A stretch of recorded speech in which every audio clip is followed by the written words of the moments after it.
here we are yet again, and more, even though the district is closed today, it's President's Day, we have found more information that is very, very disturbing.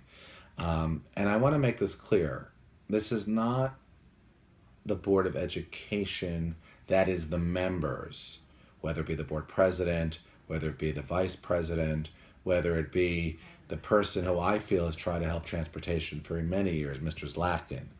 But the bottom line is the buck needs to stop somewhere. We have, through Oprah requests, we've actually been contacted via anonymous calls by people who appear to have knowledge, which we have verified. As you know, the district a few years ago decided to start buying buses, vans, and other things. And we are beginning to realize that if the district is in such a precarious financial situation, why are they underutilizing the very buses and vans they have? Upon information and belief, we have bus drivers who are full-time employees who are only working 3 to 4 hours a day, but being paid full-time. If we are underfunded, why are we giving raises to the transportation department at this time? So that's another question. And this is not a reflection of the Board of Ed. It's not a reflection of the township.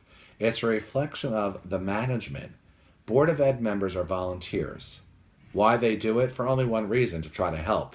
It surely isn't the pay, there is none. It surely isn't the insurance, there is none. And it surely ain't the food, because what I'm hearing, it ain't too good lately.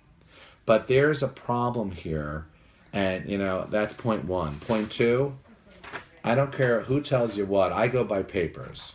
Here's the question that was put out to the voters.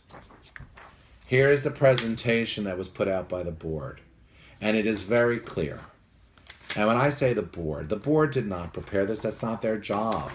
It's the administration, whether it be the district or state, who made it clear to the voter, give us $6.2 million.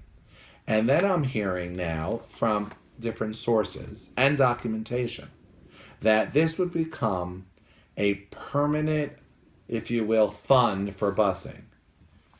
Legally, it can't be. It would go into the general fund, the 6.2, and it cannot be. And Mr. Monitor, Mr. Azara, has so told people, if you would have approved the 6.2, we can't promise you that's going to go for busing every year.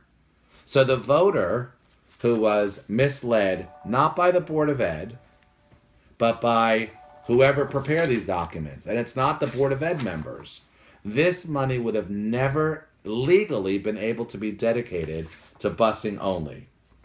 Lastly, I understand that there may have been a misunderstanding. But let me say this. The contracts are with the Board of Ed, not the members. This is not about the members. The busing vendors have contracts that say, or at least bids that say, Lakewood Board of Ed.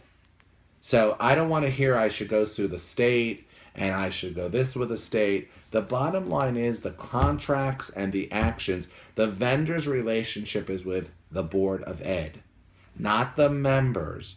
The members are trying their hardest. Lastly, we have reviewed out of the hundreds of new routes as of last week, and we're finding very disturbing things. Remember, they told you, not the Board of Ed, the administration, the state, these bids are only to redo non-mandated busing. Well, there are routes upon routes that were all mandated busing that were cut. Why are you cutting those if they're all mandated? Again, this is not a reflection of the Board of Ed, but you know what? It's time for the Board of Ed, the members, to demand answers. No disrespect, the board attorney is a fine attorney, and I have respect for him. The Board of Ed members are great people, but clearly they're not getting answers. So time has come. Don't tell us to sue the state. We have no venue. The state, the Board of Ed, that is the administration, and the gentleman running it, the state monitor, are the ones responsible. Thank you.